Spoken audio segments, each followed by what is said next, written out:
శ్రీ గణేశాయ నమః, శ్రీ సరస్వతి నమః, శ్రీ గురుభ్యో నమః. భక్తులారా, వ్యాసప్రోక్త మహాభారత ఇతిహాసం యథాతథంగా చెప్పుకున్నాం.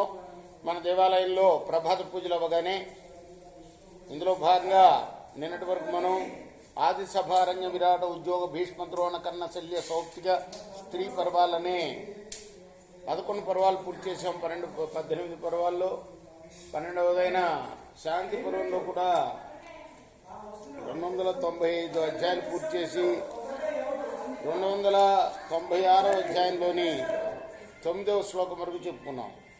ఇప్పుడు 10 నుండి కొనసాగించే ముందు వ్యాస భగవాను ప్రార్థన చేసుకుందాం. వ్యాసాయ విష్ణు రూపాయ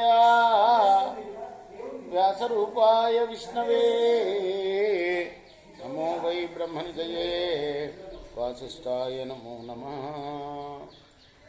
నారాయణం నమస్కృత్య నరం చైవ నరోత్తమం దేవీం సరస్వతిం వ్యాసం తతో జయముదీరయే.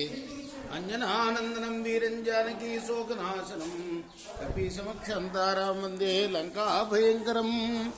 సదా నింబవృక్షస్య మూలాదివాసాత్ సుధాశ్రావణం తిక్తమప్యప్రియంతం తరుం కల్పవృక్షాదికం సాధయంతం నమామీశ్వరం సద్గురుం సాయినాథం.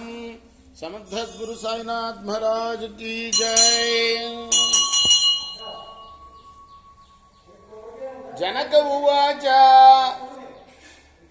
బ్రహ్మణైకేన జాతానాం నానాత్వం గోత్రతః కథం బహూనీహ హి లోకే వై గోత్రాన్ మునిసత్తమా. జనక మహారాజు, పరాశర మహర్షి, వీళ్ళిద్దరికి మధ్య సంవాదం. జనకులు వారు అడుగుతున్నారు, మునీశ్వర, అందరికీ బ్రహ్మే కదా జన్మనిచ్చినవాడు. అలాంటప్పుడు మానవుల్లో వేరే వేరే గోత్రాలు ఎందుకున్నాయి? ఎత్ర తత్ర కథం జాతా స్వయోనిం మునయోగతా శుద్ధయోనౌ సముత్పన్నా వియోనౌ చ తథా పరే.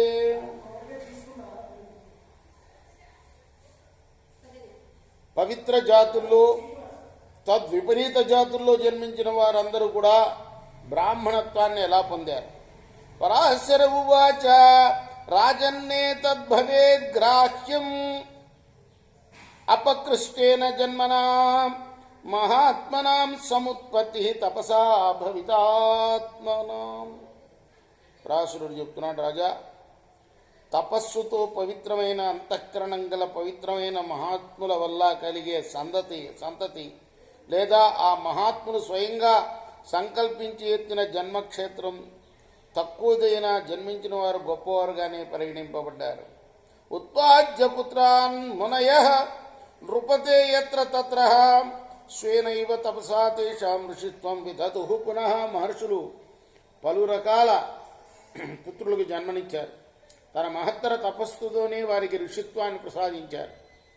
పితామహస్య మే పూర్వం ఋష్యశృంగస్య కాశ్యపః వేదస్తాండ్య కృపశ్చైవ కక్షీవాన్ కమఠాదయః యవక్రీతశ్చ నృపతే ద్రోణశ్చ వృతాంబరః ఆయుర్మంతంగో దత్తశ్చ ద్రుపదో మత్స్యయవ చ ఏతే స్వాం ప్రకృతి ప్రాప్తా వైదేహ తపసోశ్రియ ప్రతిష్ఠితా వేదవిదః తమేన తపసైవ హి. ఓ విదేహరాజా, జనక మహారాజా, పూర్వం మా తాత వశిష్ఠుడు, ఎవరు చెప్తున్నారు? పరాశర మహర్షి. మా తాత వశిష్ఠుడు, అలానే కశ్యప గోత్రీకుడైన ఋష్యశృంగుడు,